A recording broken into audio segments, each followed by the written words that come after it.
Hey guys, what's up? This is episode 4 of the Hidden Hours podcast, and I have a very, very special guest with me today. We've been friends for a long time now, played basketball together, and he's taught me a lot of stuff when I was growing up, and now he's got his own Durag business. He's got some wisdom to share with you guys. How you going, Bill? How you doing, guys? Yeah, I'm good. I'm good. It's been a while since we caught up like this, yep, but I'm excited. I'm excited to see what this brings and what this can help the next generation, I think. yeah, for sure.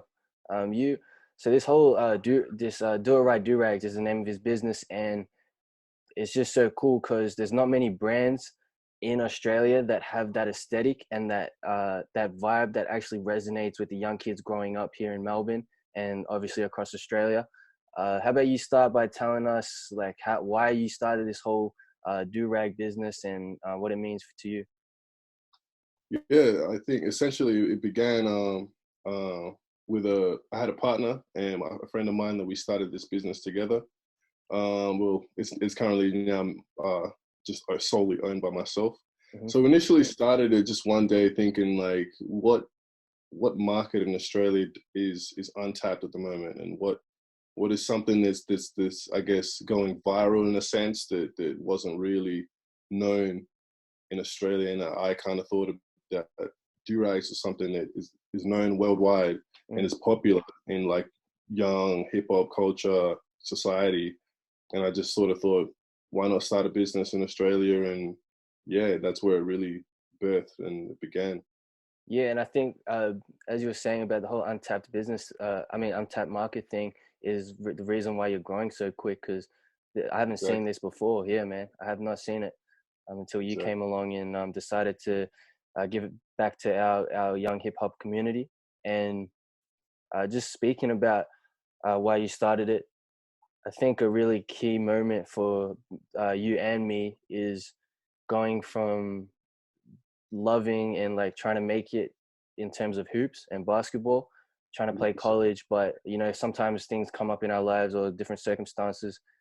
What was it like for you having to like kind of switch up like what you were like trying to aim to do and stuff? I think the transition wasn't too hard Yeah, initially because I guess if you really look at the history of Durags and basketball, they kind of yeah, hand in hand, like they kind of go hand in hand.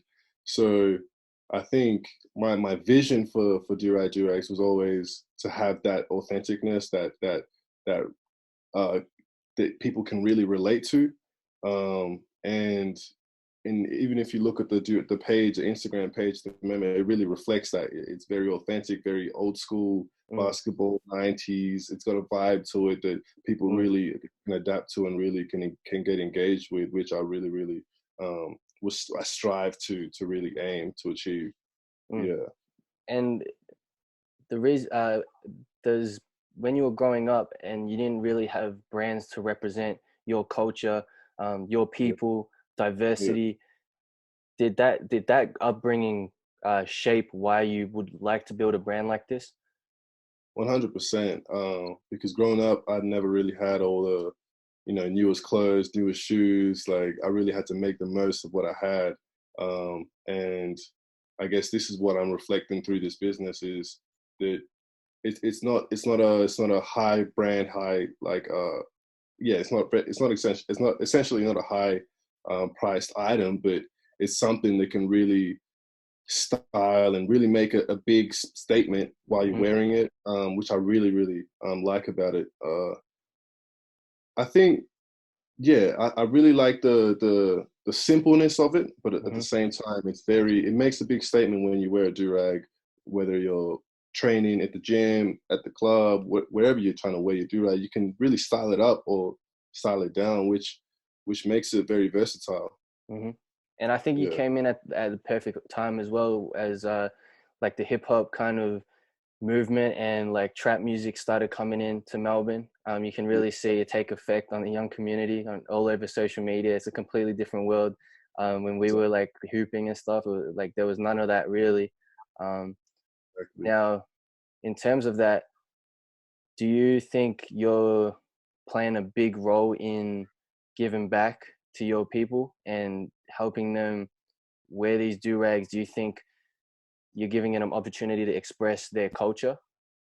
Yeah, 100%. Because I mean, if we look back, um, the history of Durags is it was, I guess, it was from people of color, Hmm. and as you can tell, like it's always been that way. But I think my aim specifically with Durags was to really break that and kind of get different people from different culture backgrounds, wherever you're from, to really get engaged with Yeah, Durags and get a durag and try it on. Maybe you might like it, maybe you won't, but to experiment, to really breach the gap between that. yeah, I think, but definitely the through analyzing our sales, we can definitely tell the majority of our sales come from yeah. people of color, which is good. Hmm. Um, um, so I definitely think it's created a sense of like a collective and a culture of its own. Just Hmm. from the durags, we see people repping it, shouting out their friends. Like it's good. Like you have nowadays on the internet, wave check and stuff like that. It creates a good, I guess, like community feel Hmm. just behind one item, which I really love. And it's great to see. It's really great to see. Yeah, man, that's dope. And I think one thing that really stands out and inspires me about you is, in terms of the whole hidden hours movement, is you're like balancing your job, which isn't no ordinary job. It's a Yeah. full on job. Plus, in the background, you have you have relationships that you're trying to work on with family, girlfriend, and plus on top of that, you're doing this whole durag thing. What's that balance like for you?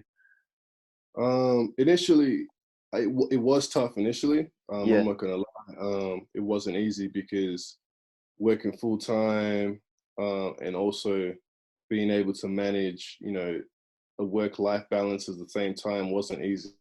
But I think once you really find your groove, what works for you, and I guess you create rules and I guess borders and boundaries on what you should do and when you should do it, it makes it clear and transparent in what you do and when you do it. And I think that's what I've been able to achieve, a good sense of balance where I can also enjoy my personal time, but at the same time get the business done and get things rolling. Um, so I would say that it's one of the most important things. So you can't just be solely invested in your business. You also need time to really Mm. sit back and even think about the next step, because in a sense you'll be running blind without taking the time back to reflect and think what's the next move, what can I do to go to the next level. Yeah, and this lockdown, I think, is giving everyone a chance, is forcing everyone to do that. When we should actually be doing it during normal times, we should be doing it. But I think this lockdown is definitely forcing us to take a step back and focus on relationships and things like that.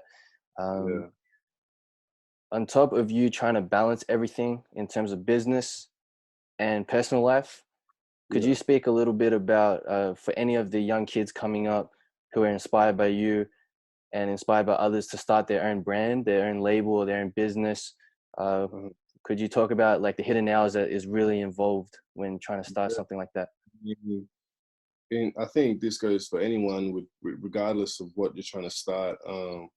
You need to have a vision initially. You need to know what you're gonna, I guess, sell, or your service you're gonna provide, and you need to know your target audience. You need to have a clear plan and vision on what you want to achieve for your business, your brand, whatever it is. I think initially, and that's even for myself for the future, if I want to start the next business, I think I would prepare. You have to really prepare yourself for the hard work that is involved, Mm-hmm. the possibly sleepless nights that will be involved, and the patience that your patience will be tested. I mean, initially it took months to really get the brand to, I guess, get on its feet and start really rolling, like from graphic designers to contacting our suppliers and designing of the actual durags. And there's a lot that goes into it, that went into it, before it got to the point where it's at.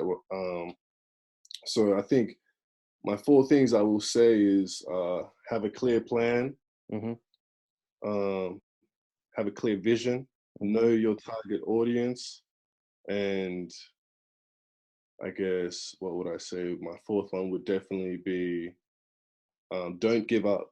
Don't Yeah, give up. There was a yeah, lot of times where, for myself, that I really wanted to give up on this brand and give up on this or community. That, but sticking through it, you definitely get to you reach a point where you become content, you become happy, and you see what you've created, and it's a great feeling to really have. And I think those are the four most important points to anyone trying to start a business at the moment. um, with everything that's happening right now with corona, I know it's not easy to be starting a business, but those are my four things, my four tips that I would say to take on and to use. yeah, man. And those are some killer tips, bro. And when times get tough, I think it's important always to connect with your why you're doing that, why you're building the business. Is it to give back to your family, to provide for your family? Is it to give Yeah, back to the community? Just connect with that why, because that will always keep your inner compass going the right way. So those exactly. four tips are killer, and I'm sure it's going to be shared quite a bit once I post it. Um, Yeah, and another thing that I really love about you, bro, is ever since I've known you is, I mean, first off, you just know fashion. I think everyone who knows you knows that. But you have a good eye for brand aesthetic and yeah. fashion, and just overall anything that looks good. Like, what inspires you to see that stuff? I think what really inspires me, I think a brand that really inspired me with this for my business or a Yeah, person was actually Nick Young, Swaggy P. yeah, Obviously he's not playing at the moment, but that guy is a stylish, he's a stylish dude, a stylish cat. And yeah. I think I've been a fan of him for years, and Right. I guess ever since leaving the league, he started his own clothing line called Most Hated, and just seeing the development that he's gone through over the years on his brand and seeing it grow and the potential that it has right now is just it's great to see. And I think that's what really inspired me to come up with my aesthetics, but not solely just that. I think me personally, I've always liked style, I've always liked fashion, I've always liked creating colors and patterns and all those sort of Mhm. things. So from a young age, I kind of had a natural sense of what is aesthetically pleasing to the eye. So, and also social media helps a lot Mhm. in terms of gathering information from, you know, what the culture is like at the moment, what are trends that are going on at the moment, and that's just all together created a sense, helped me really generate this aesthetically pleasing brand. Mm. So those are what I would say. Yeah, And if you haven't already, for whoever's listening, make sure you check out his page. I'll have all the links and stuff as a part of this video, but make sure you do follow him. This is all about supporting uh, our businesses around Melbourne for now, and seeing him putting in his hidden hours. So make sure you support him. And I mean, if you need some inspiration in terms of aesthetic, fashion, make sure you follow him. yeah, And 100%. yeah, yeah. And another thing is, we were talking about inspirations. What's one person? I know you spoke about Swaggy P, but what's one person overall in life that has always inspired you and kept you on the right path? It could be someone that you know, or just a celebrity, or one of your heroes. I think uh, two people that have really kept me on the right path are definitely my parents. I think Yeah. uh, growing up, they always kept me grounded and to really never forget where I came from, Mm. and to really understand that the current situation I'm in, to be able to live in Australia and from to see where I came from recently and where I am now, it's a big, like, I'm not expected to really be here right now, Yeah. and here I am doing, having my own business, working, doing a whole bunch of different things, and I'm just grateful for that. And I'm thankful for each day that I get to do the things that I do. Um, so yeah, definitely, my parents Yeah. keep me grounded and keep my mind level headed. Yeah, Yeah, and I think that's why we connected straight off the bat, anyways, because we both come from. We're not really from Melbourne, Melbourne. We've come from somewhere that we've seen tougher conditions. We see exactly. what life is like for other people. So I think that's what makes us grind so hard as well, and especially Yeah, for our parents, man. So I think that's why we hit it off right off the bat, and also just because, I mean, we like to hoop. So, exactly. So what's in store, man? Well, I know when we were talking, uh, we had dinner. I know we were talking about you might want to start your own like lifestyle YouTube channel. Yeah, yeah. What's ahead for you personally, business wise? What's I coming up? think there's a lot coming through. There's potentially a YouTube channel coming very soon, so tune into that. If you follow me, there's a lot of modeling. There's some potential clothing lines happening. There's a lot in the works at the moment. It's all cooking. I guess in the midst of all this coronavirus, it's kind of put a pause to some of those areas. But you know, the vision is still clear. The plan is still clear. So you know, just stay on the lookout. You know.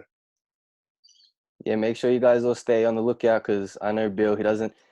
He's literally hitting hours. He won't say this guy won't say much for like 3 months, and then suddenly there's like freaking five beautiful, crazy videos that really inspires you and gets you to want to rep the brand. Um, and while we're on that, where can people purchase the Durag? Where can people follow you? Like, just let us Yeah. know. Yeah, So you can purchase Durag through our Instagram page, at Durags, and there'll be a link in the bio there to the website. And if you personally want to follow my account, it's Blinky Bill. So yeah, you'll see it on yeah, the I'll link it. yeah.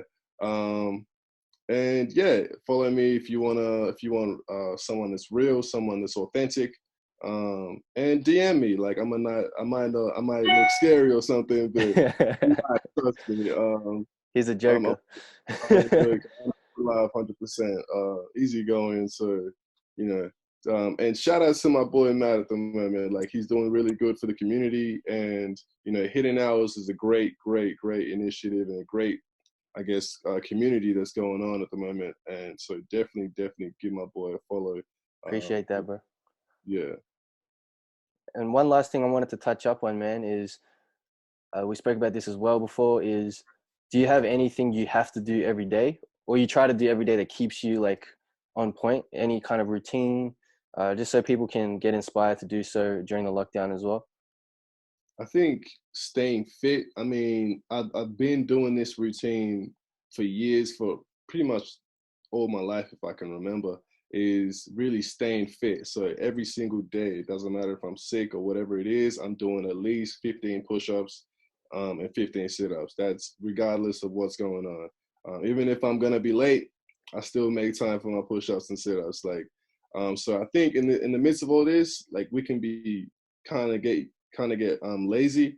So it's good to, you know, get a little bit of a pump going, get fit, you know, get the blood flowing, and keep a level head. I think, you know, with a sound body comes a sound mind. So Mm, you mm. you can't go wrong there. Yeah, and you loved it, this thing called visualization, man. How much has visualization played a part in your journey right now? A huge part. I mean, really, if you have to think crazy. You have to be a dreamer, and Yeah. you have to envision yourself where you want to be, and you have to act in that way to Hmm. get where you want to be. And I think for anyone, like really strive. If it's a Ferrari you want, you got to think like you own a Ferrari. You got to Yep. move like you own a Ferrari. And who knows, like in 1 year, 6 months, 5 years, you could be driving a Ferrari. So never give up. Never give up on the dream. Never give up on the grind. Like it's always there. It's always there. The sky is the limit, literally. The only one that can stop us is ourselves. Yeah, yeah, and if everyone everyone listening, please listen really carefully to what he just said because he said you got to think, but not only that, you have to move. You have to move like someone that has owns a Ferrari. Don't just.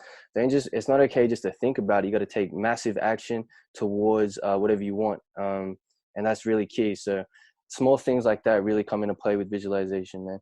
And I really appreciate you coming on here today. Thank you and everyone make sure you support him, please, because he's my real close friend, and he's doing great for the community, man. Yeah, thank you for having me on the show. You know, it's been great. It's been fun, and definitely got to catch up soon Yeah, to just hoops and whatever else we get out to. yeah, But yeah, for everyone, have a great day. Stay safe, and you know, love. yep. Make sure you always remember you can change your situation. This is the Hidden Hours podcast, and this is episode 4. Hopefully, we can interview even more people. So stay tuned. Take care, guys.